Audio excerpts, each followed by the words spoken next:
Bonjour chers frères et sœurs en Christ, que la grâce, la paix et la miséricorde de notre Seigneur Jésus-Christ vous soient abondamment multipliées. Shalom et bienvenue dans cette nouvelle vidéo de 7 minutes de pain quotidien du 20 mai 2026.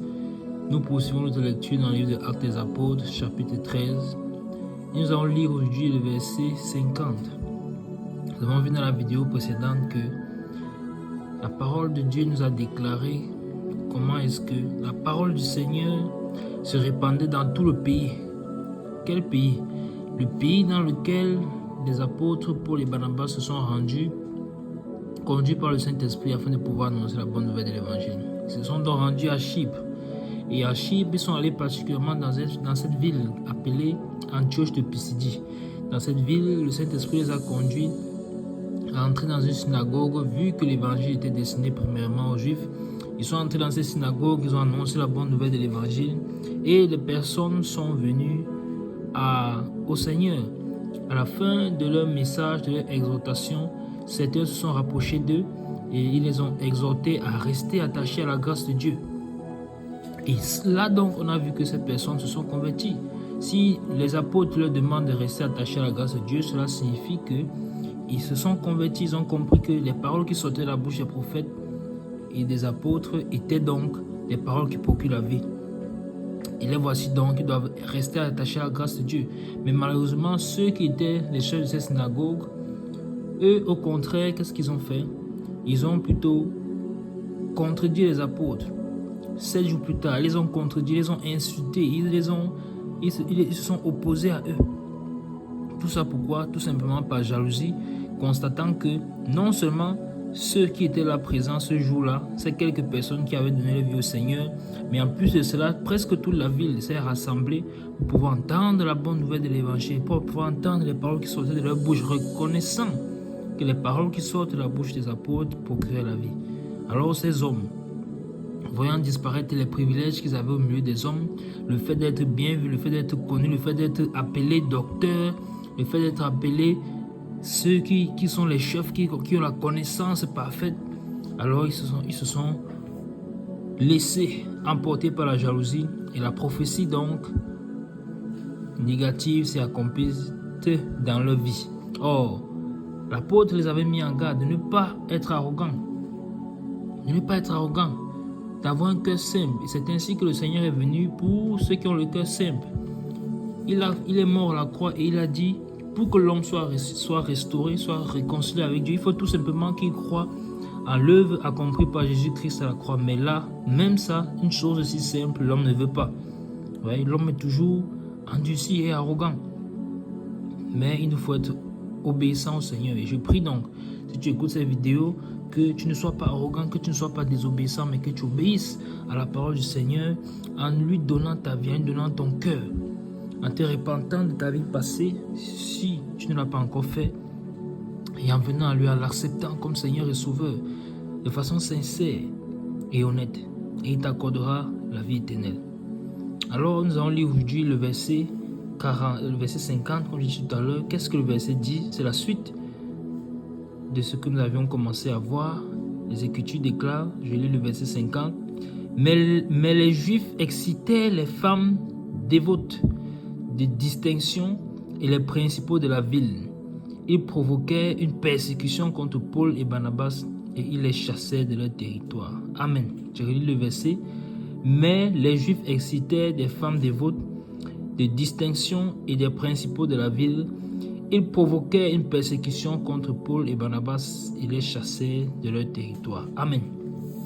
Ça, c'est terrible verset encore. Après avoir vu un merveilleux verset hier qui nous disait comment la parole du Seigneur se répandait dans toute la ville, qu'est-ce que nous constatons? Et que les païens se sont réjouis en entendant ces choses, parce que les apôtres avaient dit, puisque eux, les Juifs, se sont eux-mêmes jugés indignes de la vie éternelle, alors ils ont déclaré que désormais ils vont se tourner vers les païens.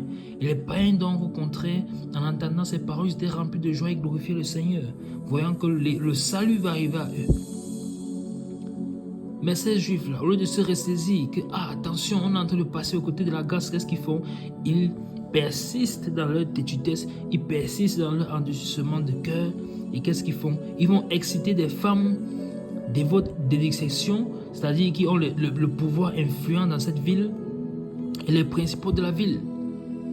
Afin de faire quoi? De provoquer une persécution contre les apôtres. C'est terrible.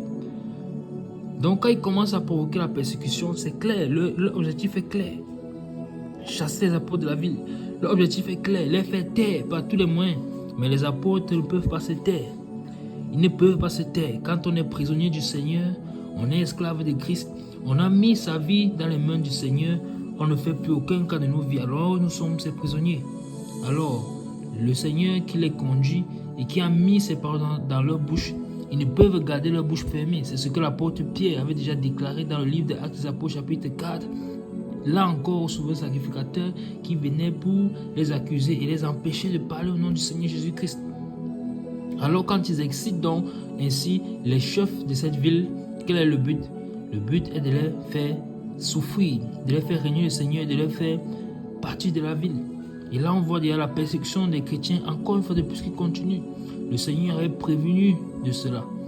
Si l'on fait ceci au bois vert, qu'en sera-t-il du bois sec? Lui qui était le bois vert et nous sommes le bois sec. Mais regardez donc comment les apôtres souffrent. Regardez comment ils sont persécutés. Eux dans le monde n'étaient pas dignes. Qui sont venus pour apporter les paroles de la vie, mais les hommes se jugent eux-mêmes indignes. Alors que le Seigneur est déjà mort. Le Seigneur a déclaré clairement que quiconque blasphémera contre le Fils de l'homme, il sera pardonné. Mais celui qui blasphémera contre le Saint-Esprit, il ne le sera pardonné ni dans ce siècle, ni dans le siècle à venir. Et quel est donc ce blasphème? C'est refuser la grâce que Dieu offre. Car c'est bien ce péché-là qui ne peut être pardonné, le blasphème contre le Saint-Esprit, c'est-à-dire refuser le Saint-Esprit, refuser la grâce de Dieu. Il n'y aura donc pas de couverture le jour du jugement. Si tu refuses la grâce de Dieu, qui te couvrira? Qui sera ton avocat? Tu n'auras pas de couverture. Alors, ils ont suscité dans la ville cette persécution contre les apôtres. Ils les ont chassés de la ville. Ils les ont chassés de leur territoire. Et vous vous rappelez de cette contrée où le Seigneur est parti, je crois que c'était à Capernaum, guérir ce possédé qui avait plus de 7000 démons. Les gens de cette ville ont chassé le Seigneur de leur territoire, tout simplement parce qu'il a guéri un homme. Leur cœur était plus attaché au bien. En ces porcs qui ont été perdus dans l'eau. Leur cœur était plus attaché au bien de la terre que de voir cet homme qui depuis des années est dans la souffrance, dans les difficultés, recevoir sa guérison, sa délivrance et être à nouveau lucide. Alors que nos cœurs soient attachés au Seigneur et non aux choses de la terre. Que nos cœurs cherchent davantage le Seigneur et le cherchent véritablement.